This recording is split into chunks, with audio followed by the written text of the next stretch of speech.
प्रभु यीशु मसीह जब इस संसार में आए तो उनके जीवन काल के अंतिम अध्याय की घटनाओं में से एक बहुत प्रमुख घटना है। प्रभु यीशु मसीह अंजीर के वृक्ष को देखते हैं और लिखा हुआ है कि प्रभु यीशु मसीह को भूख लगी और फल पाने की इच्छा रखते हुए वो अंजीर के वृक्ष के पास आते हैं और उस वृक्ष को फलहीन पाते हैं और तब प्रभु यीशु मसीह उस वृक्ष को शाप देते हैं और वह वृक्ष सूख जाता है। मरकुस रचित सुसमाचार उसके 11वें अध्याय में इस घटना का वर्णन है। लिखा हुआ है, जब दूसरे दिन वे बैतनिय्याह से निकले तो उसको भूख लगी, अर्थात प्रभु यीशु मसीह को भूख लगी। वह दूर से अंजीर का एक हरा पेड़ देखकर निकट गया कि क्या जाने उसमें कुछ पाए, पर पत्तों को छोड़कर कुछ ना पाया, क्योंकि फल का समय न था। इस पर उसने उससे कहा, अब से कोई तेरा फल कभी ना खाए। और उसके चेले सुन रहे थे और प्रतिदिन सांझ होते ही वह नगर से बाहर चला जाया करता था। फिर भोर को जब वे उधर से जाते थे तो उन्होंने उस अंजीर के पेड़ को जड़ तक सूखा हुआ देखा। यहां पर प्रश्न ये उठता है कि अंजीर का वृक्ष है और अभी उसमें फल लगने का समय नहीं है, पत्तियां निकल आई हैं, हरा भरा वृक्ष है, पत्तियां तो हैं पर फल नहीं है। और प्रभु यीशु मसीह को भूख लगी है कुछ पाने की आकांक्षा से कि कुछ फल मिल जाएंगे, पेट भर लेंगे। वहां जाकर के जब वो देखते हैं तो पाते हैं कि फलहीन वृक्ष है और तब वो वृक्ष शापित हो जाता है प्रभु यीशु मसीह के वचनों से और वह वृक्ष जड़ तक सूख जाता है, क्योंकि प्रभु यीशु मसीह ने उसे शाप दिया था। आज भी फिलिस्तीन देश में यदि आप जाएं तो बहुतायत से अंजीर के वृक्ष पाए जाते हैं। अंजीर के वृक्षों के विषय में आप पढ़ें तो आप पाएंगे कि यह बहुत बड़ा होता है, बहुत घना होता है, छायादार होता है और ये करीब 15 से 20 फीट तक ऊंचा होता है और 25 से 35 फीट तक इसमें डालियां निकलती हैं। इसमें वर्ष में 2 बार फल आते हैं, माह जून में और उसके बाद सितंबर अक्टूबर माह में भी उसमें फल आते हैं। तो प्रभु यीशु मसीह ने क्यों उस वृक्ष को शाप दिया जबकि उसमें फल का समय ही नहीं था? अब इस बात पर यदि हम विचार करें तो बात यह होती है कि अंजीर के वृक्ष में यह विशेषता होती है कि इससे पहले कि उसमें पत्ते लगें, जब फल आना प्रारंभ हो जाते हैं तब उसके बाद उसमें पत्ते निकलते हैं। इसका अर्थ यह है कि यदि अंजीर के वृक्ष में पत्ते हैं तो फल होना चाहिए। फल का समय नहीं था, अर्थात फल को पूरी तरह से संभवतः पकने का समय नहीं था। वह वृक्ष फलहीन था, उसमें तो फल लगे होना चाहिए थे या तो फिर पत्ते ही नहीं होना चाहिए थे। जब पत्ते निकल आए हैं, फल का निकलना प्रारंभ तो होना था पर फल नहीं थे।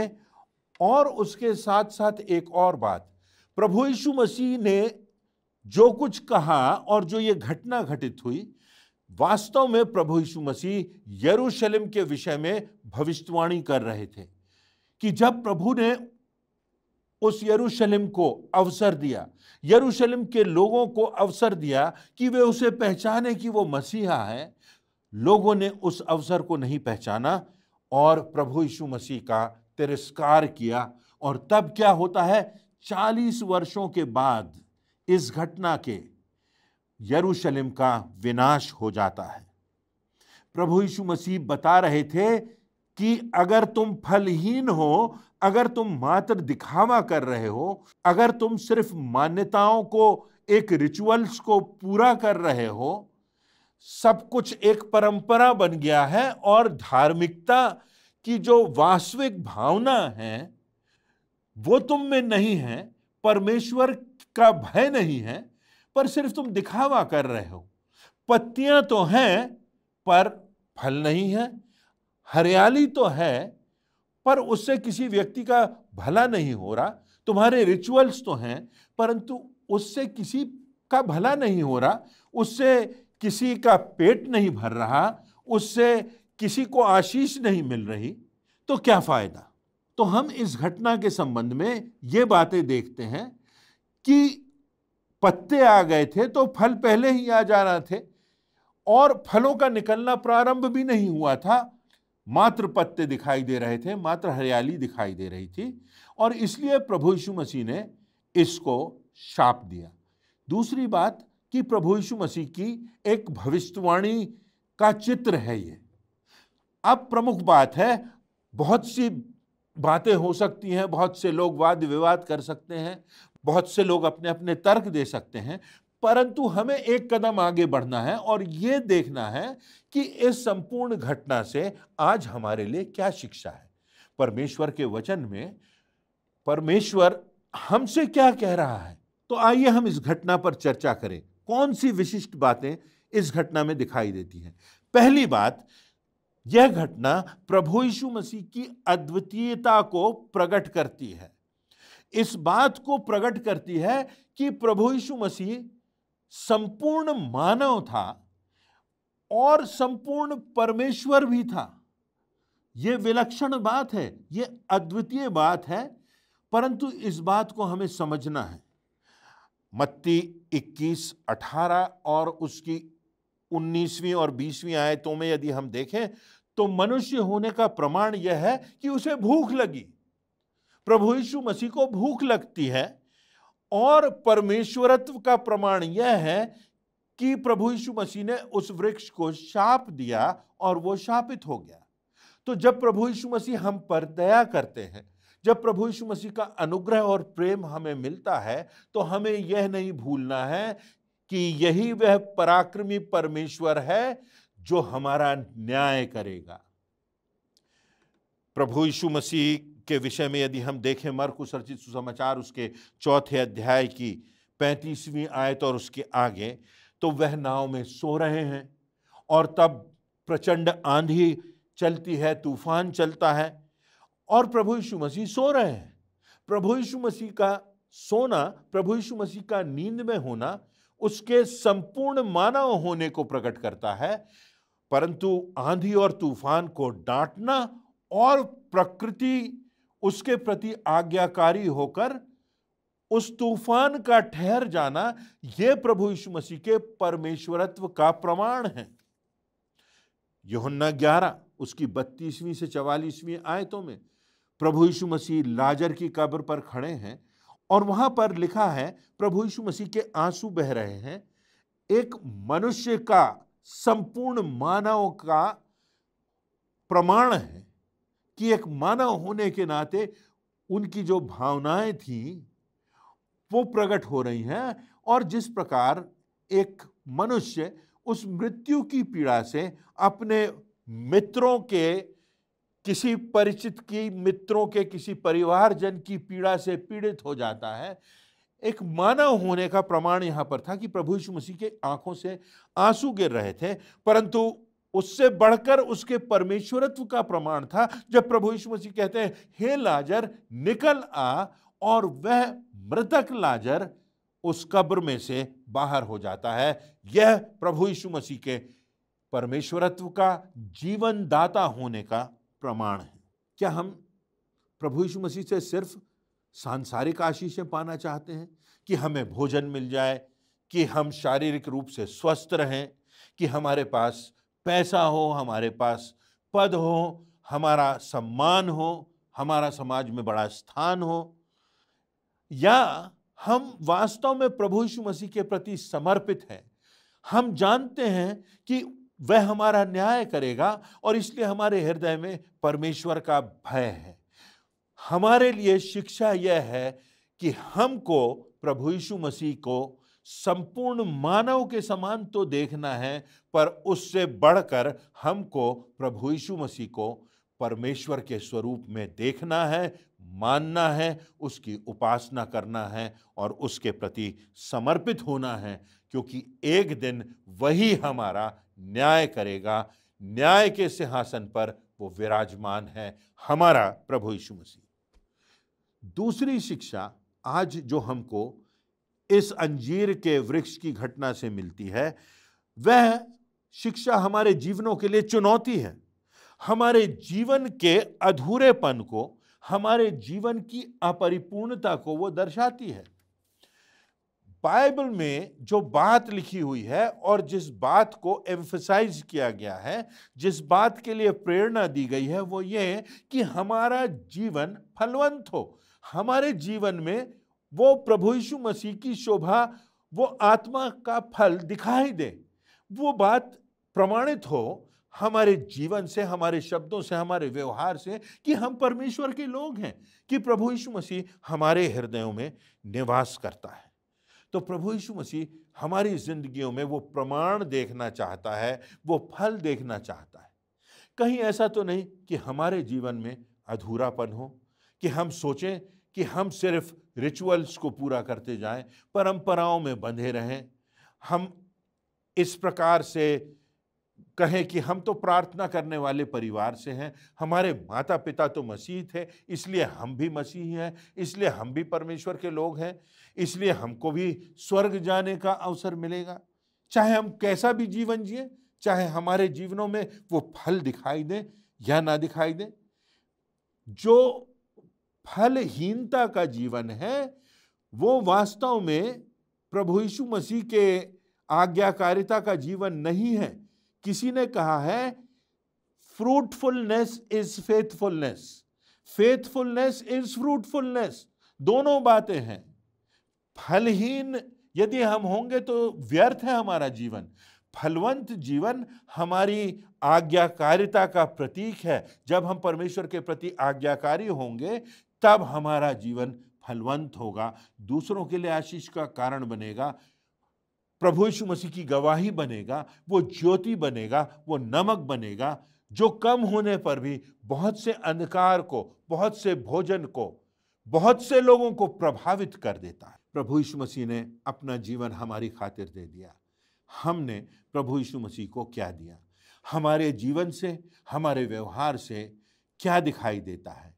फलहीनता या वो फलवंत जीवन, आशीषित जीवन जो दूसरों के लिए आशीष का कारण है, जो परमेश्वर की दृष्टि में धन्य है, जिसमें आत्मा का फल लगा हुआ है। यूहन्ना रचित सुसमाचार उसके 15वें अध्याय की 5वीं आयत में लिखा है, मैं दाखलता हूं, तुम डालियां हो। प्रभु यीशु मसीह के वचन है, जो मुझ में बना रहता है, मैं उसमें, वह बहुत फल लाता है, क्योंकि मुझसे अलग होकर तुम कुछ भी नहीं कर सकते। मैं दाखलता हूं, तुम डालियां हो, तुम मुझ में बने रहोगे तो फलवंत होगे, और मुझसे अलग होगे तो तुम्हारा जीवन व्यर्थ होगा। मत्ती रचित सुसमाचार उसके 13वें अध्याय की 8वीं और 9वीं आयतों में लिखा है, पर कुछ बीज अच्छी भूमि पर गिरे और फल लाए, और कोई 100 गुना, कोई 60 गुना, कोई 30 गुना। जिसके कान हो वह सुन ले। परमेश्वर का वचन जब हम सुनते हैं तो क्या हमारा हृदय, हमारा जीवन ऐसी भूमि है जिसमें परमेश्वर के वचन का बीज जब हमारे हृदयों में रोपित होता है तो क्या उसमें फल निकलते हैं? क्या हमारा जीवन दूसरों की भूख को मिटाता है, आत्मिक भूख को तृप्त करता है? मात्र छाया पर्याप्त नहीं, मात्र हरियाली पर्याप्त नहीं, परंतु लोगों की आत्मिक भूख और प्यास मिटना चाहिए। हमारी जिंदगी के प्रमाण से जो प्रभु यीशु मसीह में हैं, दूसरों के जीवनों को परिवर्तित होना चाहिए, दूसरों के जीवनों को परमेश्वर की निकटता में आना चाहिए। तो क्या हमारा जीवन फलवंत है कि नहीं, या हमारा जीवन उस अंजीर के वृक्ष के समान है जिसमें हरियाली है, जिसमें छाया है, जिसमें पत्तियां लगी हुई हैं, परंतु उसमें फल नहीं? ऐसा जीवन व्यर्थ है, ऐसा वृक्ष व्यर्थ है जो दूसरों की भूख को तृप्त नहीं कर सकता। तीसरी और अंतिम शिक्षा हमारी जिंदगियों के लिए वह यह कि यह अंजीर के वृक्ष की घटना हमको इस बात की चेतावनी भी देती है, हमसे यह बात कहती है हमें तैयार रहना है। हमको अपने जीवन का मूल्यांकन आज करना है कि जब परमेश्वर हमारी जिंदगी को देखता है तो इसमें फल है कि नहीं, कि मात्र छाया है, मात्र हरियाली है। इस घटना से हमको यह शिक्षा मिलती है कि हमें तैयार रहना है, हमें परमेश्वर के वचन को गंभीरता से लेना है, हमें परमेश्वर के वचनों के आधार पर अपनी जिंदगी में आगे बढ़ना है। आज परमेश्वर हमको अवसर दे रहा है, समय दे रहा है। आज प्रभु यीशु मसीह अपनी बाहें फैलाए हुए हमको बुला रहा है, परंतु एक दिन आएगा जब यह अनुग्रह का द्वार बंद हो जाएगा। जो आज प्रेम और क्षमा और अनुग्रह का काल है, एक दिन वह समाप्त हो जाएगा। एक दिन आएगा जब प्रभु यीशु मसीह की बुलाहट समाप्त हो जाएगी और वो न्याय के सिंहासन पर बैठेगा और न्याय के सिंहासन पर बैठकर सारी मानव जाति का वह न्याय करेगा। क्या हम आज तैयार हैं? फरीसी लोगों का वर्णन किया गया है नए नियम में, बाइबल में, और लिखा है ये फरीसी लोग दिखावे के लिए दान देते थे, और जब दान देते थे तो वो क्या करते थे कि अपने आगे तुरही बजवाते थे, और जब तुरही की आवाज होती थी तो जो गरीब लोग होते थे वो जमा हो जाते थे, और लोग तो थोड़े बहुत जमा होते थे पर तुरही की आवाज दूर दूर तक लोगों को सुनाई देती थी। उन फरीसियों का बड़ा नाम होता था जब तुरही बजती थी कि ये तो आ गए हैं, ये बड़ा दान का काम करेंगे। परंतु थोड़े से लोगों को लाभ होता था, थोड़े से गरीबों को कुछ मिलता था, और वो भी फरीसी अपनी जो परंपरा थी उसको पूरा करने के लिए कर देते थे, और उससे बढ़कर उनकी आकांक्षा होती थी कि उनका बड़ा नाम हो, उनकी बड़ी पब्लिसिटी हो, वो बड़े विख्यात हो सकें। लिखा हुआ है वो प्रार्थनाएं करते थे तो बड़ी उत्कृष्ट शब्दावली का वो प्रयोग करते थे, बड़ी लंबी लंबी प्रार्थनाएं करते थे, बड़े बड़े आसनों पर बैठते थे, ऐसे वस्त्र पहनते थे कि लोग उन वस्त्रों को देखकर जान जाते थे कि ये बड़े धार्मिक अगुए हैं। परंतु इन सब बातों का यह उद्देश्य था कि लोग उनकी प्रशंसा करें, उनको बड़ी क्रेडिट दें, उनका बड़ा नाम हो, उनको बड़ा महत्वपूर्ण समझें। जो धर्म था वो परंपरा बन गया था, खोखला दिखावा और ढोंग से भरा हुआ एक धर्म सा बन गया था, जिसमें मात्र परंपरा थी और ना परमेश्वर का भय था, ना प्रभु यीशु मसीह की शोभा थी, और ना ही कोई धार्मिकता की बात थी। लिखा हुआ है एक दिन आएगा जब ये दिन का समय, यह अवसर का समय समाप्त हो जाएगा। लिखा हुआ फिर वो रात आने वाली है जब कुछ नहीं हो सकेगा। मत्ती रचित सुसमाचार उसके 7वें अध्याय की 17वीं से 23वीं आयतों को देखिए। बहुत प्रमुख बात प्रभु यीशु मसीह कहते हैं, इसी प्रकार हर एक अच्छा पेड़ अच्छा फल लाता है और निकम्मा पेड़ बुरा फल लाता है। अच्छा पेड़ बुरा फल नहीं ला सकता, ना निकम्मा पेड़ अच्छा फल ला सकता है। जो पेड़ अच्छा फल नहीं लाता वह काटा और आग में डाला जाता है। सो उनके फलों से तुम उन्हें पहचान लोगे। जो मुझसे हे प्रभु कहता है, उनमें से हर एक स्वर्ग के राज्य में प्रवेश करने ना पाएगा, परंतु वही जो मेरे स्वर्गीय पिता की इच्छा पर चलता है। उस दिन अर्थात न्याय के दिन बहुत से लोग कहेंगे, हे प्रभु, क्या हमने तेरे नाम से भविष्यवाणी नहीं की? हमने तेरे नाम से दुष्ट आत्माओं को नहीं निकाला? हमने तेरे नाम से अचंभे के काम नहीं किए? पर मैं उनसे खुलकर कह दूंगा, ये प्रभु यीशु मसीह कह रहे हैं कि मैंने तुमको कभी नहीं जाना। हे कुकर्मियों, मेरे पास से चले जाओ। तुम्हारा दोहरा जीवन रहा है, तुमने दिखाने के लिए सब काम किए हैं, तुमने धर्म को आडंबर और परंपरा बना लिया है, मैं तुम्हें नहीं जानता। और प्रभु यीशु मसीह हमारा न्याय करेगा। अब अंतिम बात, हम फलवंत कैसे हो सकते हैं? हमारा जीवन फलों से भरा कैसे हो सकता है? आज आप कैसी भी स्थिति में हो, आज आपका जीवन फलहीन हो, आज आपको लगता हो कि वास्तव में हमारे हृदय में प्रभु यीशु मसीह नहीं है, हमारे हृदय में सिर्फ दिखावा है, धार्मिकता नहीं है, हमारे हृदय में परमेश्वर का भय नहीं है, तो कुछ बातें हैं जिन पर हमें ध्यान करना है। पहली बात, हमारी जिंदगी में संपूर्णता से पश्चाताप होना चाहिए। पश्चाताप का अर्थ यह है कि हमें परमेश्वर के प्रति आज्ञाकारी होना है और हमारा आमूल परिवर्तन होना है। जो प्रभु में है वे नई सृष्टि हैं। जैसे कि किसी पशु से कोई मानव में भिन्नता होती है, वैसा आमूल परिवर्तन हम में दिखाई देना चाहिए। विनाश के रास्ते से, सांसारिकता के रास्ते से, स्वार्थ और घमंड के रास्ते से हमको परमेश्वर के रास्ते पर चलना है। प्रेम का रास्ता, क्षमा का रास्ता, अनुग्रह का रास्ता, दूसरों के लिए आशीष का कारण बनना। दूसरी बात, लिखा हुआ है कि हमारा संपर्क बना रहना चाहिए जल से, जीवन के जल से। भजन संहिता उसका पहला अध्याय उसकी 3री आयत में लिखा हुआ है, वह उस वृक्ष के समान है, अर्थात धर्मी जन उस वृक्ष के समान है जो बहती नालियों के किनारे लगाया गया है और अपनी ऋतु में फलता और जिसके पत्ते कभी मुरझाते नहीं, इसलिए जो कुछ वह करे वह सफल होता है।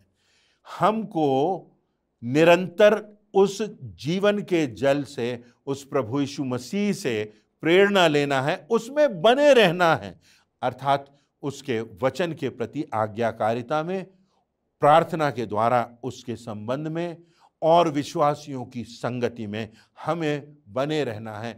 जीवन के जल से जब हमारा संपर्क होता है तो हमारी जिंदगी फलवंत होती है, हमारी जड़ें मजबूत होती हैं। तीसरी बात, वचन को हृदय में ग्रहण करना। मत्ती 13:23, जो अच्छी भूमि में बोया गया वह यह है जो वचन को सुनकर समझता और फल लाता है, कोई 100 गुना, कोई 60 गुना, कोई 30 गुना। जो वास्तव में वचन को ग्रहण करता है उसका जीवन फलवंत होता है और बहुतायत से उसका जीवन फलवंत होता है, कई गुना फल उसमें होते हैं। और यूहन्ना 15:5 में लिखा हुआ है कि मैं दाखलता हूं, तुम डालियां हो, तुम मुझ में बने रहो, तुम मुझ में बने रहोगे तो बहुतायत से फल लाओगे। पश्चाताप करना है, संगति में आगे बढ़ना है, प्रार्थना में, वचन में बने रहना है और प्रभु में संलग्न रहना है, बढ़ते जाना है, उस वृक्ष के समान जो बहती हुई नालियों के किनारे लगाया गया है। राई का जो पौधा होता है वह प्रतिवर्ष फरवरी से अक्टूबर के बीच में लगभग एक पौधा 4.5 लाख बीजों को उत्पन्न करता है।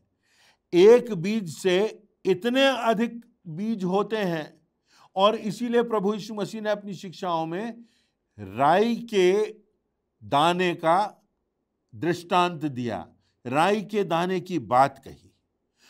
तो हमको जो शिक्षा मिलती है वो ये कि यदि हमारे जीवन में फल लगे हुए हैं तो इन फलों से बहुत से जीवन बचाए जाएंगे, बहुत से जीवन प्रेरित होंगे, बहुत से जीवन प्रभु के निकट आएंगे, बहुत से जीवन परिवर्तित होंगे, विनाश की ओर से जीवन की ओर आ जाएंगे, सांसारिकता से हटकर परमेश्वर की निकटता में आ जाएंगे। तो ये अंजीर के वृक्ष की घटना हमें शिक्षा देती है कि हमको प्रभु यीशु मसीह को ना सिर्फ सांसारिक लाभ के लिए स्वीकार करना है या उसकी ओर अपेक्षा करना है, परंतु आत्मिकता में हमारा न्यायी परमेश्वर, उस रूप में भी हमें प्रभु यीशु मसीह को देखना है और ग्रहण करना है और उसका प्रभुत्व हमारी जिंदगी में बना हुआ है, इस बात की निश्चितता करना है। दूसरी बात, हमको आज आत्ममूल्यांकन करना है कि कहीं हमारे जीवन में अधूरापन तो नहीं, मात्र हरियाली ही नहीं, मात्र छाया ही नहीं, परंतु फल है या नहीं, नहीं तो हमारा जीवन व्यर्थ होगा, अधूरा होगा। और तीसरी बात, हमें तैयार रहना है क्योंकि प्रभु यीशु मसीह आने वाला है हमारा न्याय करने के लिए। वो हमारा राजा, वो हमारा न्यायी, वो प्रभुओं का प्रभु, राजाओं का राजा, सारी मानव जाति को उद्धार देने वाला उद्धार करता फिर से आने वाला है, जिसके लिए हमें तैयार रहना है और अपने जीवन को फलवंत बनाना है। परमेश्वर इन वचनों से आपको आशीष दे, ताकि आपके आशीषित जीवन से बहुत से लोग, असंख्य लोग आशीषित हो सकें। परमेश्वर हम सबों के साथ हो और परमेश्वर अपने वचन से हम सबों की चेतना को जागृत करे, आशीषित करे। यही मेरी प्रार्थना है।